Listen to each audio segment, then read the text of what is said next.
స్పందన లేనప్పుడు గవర్నమెంట్ ఎందుకు ఇంత ఆందోళన చేస్తుంది? జగన్మోహన్ రెడ్డి వైసీపీ వాళ్ళ ఆరోపణలు ఆందోళన చెందట్లా అంటే ప్రతిదానికి ఆందోళన చెందే మాట్లాడతారా? ప్రజల్ని తప్పుదావ పట్టిస్తున్నప్పుడు ఒక బాధ్యతాయుతమైన రాజకీయ పార్టీగా అధికారంలో ఉంటున్నప్పుడు ప్రజలకు వాస్తవాలు తెలియాల్సిన బాధ్యత ప్రభుత్వానికి ఉంటుంది. ఆ దిశగా చెప్తున్నాను తప్పిస్తే ఆందోళన చెంది చేయట్లే. అందరూ పట్టించుకోవడమే లేదు. ఎక్కడ మాట్లాడుతున్నాం?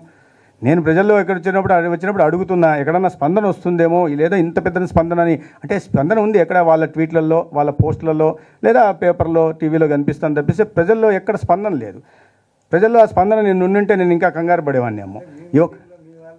మా మీటింగ్ కాదు కదా, ఇప్పుడు కొన్ని లక్షల మందిని కలిసామని చెప్పాను. మీటింగ్లలో మొత్తం భారతీయ జనతా పార్టీ వాళ్ళు ఉండరుగా, లక్షల మందిని యాత్రలో భాగంగా అందరినీ కలుస్తున్నామని చెప్పి అనేక కళాశాలలకు వెళ్తున్నాం. విద్యార్థులంతా మా పార్టీ వాళ్ళు కాదు కదా, కొంతమంది అనేక మంది విద్యార్థులు వస్తున్నారు, కలుస్తున్నాం.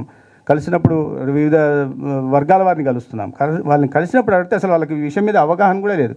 ఏంటి తెలియదు, లేదా సంబంధం లేదు, ఇటువంటివి. నేను అదే చెప్తున్నా, ప్రతి 5 మందికి ఒక సంతకం పెట్టాల్సి ఉంటే కొన్ని లక్షల మందికి అసలు ఆ విషయమే తెలియదు అంటుంటే దాన్ని కోటి సంతకాలు అంటున్నారు.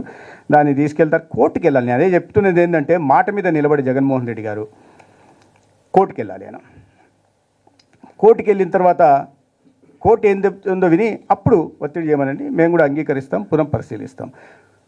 అలా కాకుండా చెప్పారు కదా కోర్టుకు వెళ్తానని, నేను స్వయంగా ఆయనే చెప్పారు కోర్టుకు వెళ్తామని. అందుకని నేను జగన్మోహన్ రెడ్డి గారికి స్వాగతిస్తున్నా మీ నిర్ణయాన్ని. చాలా మంచిది. ఇప్పటికైనా, ఎందుకంటే మీకు ప్రజాస్వామ్యం మీద కానీ రాజ్యాంగబద్ధ సంస్థల మీద కానీ ఏమాత్రం గౌరవం లేదనేది గత 5 సంవత్సరాల పాటు మీరు నిరూపించుకున్నారు. ఇప్పుడు గౌరవం కలిగింది కాబట్టి నేను మీ నిర్ణయాన్ని స్వాగతిస్తున్నా.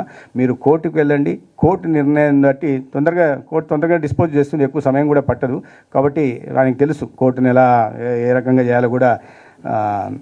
ఏదో పాత రోగి ఎలా ఆపుకోవాలని కాదు, కోర్టుకు వెళ్ళి స్వాగతిస్తున్నాం ఆ నిర్ణయాన్ని. కోర్టుకు వెళ్ళి ఆ నిర్ణయం వస్తే దాన్ని బట్టి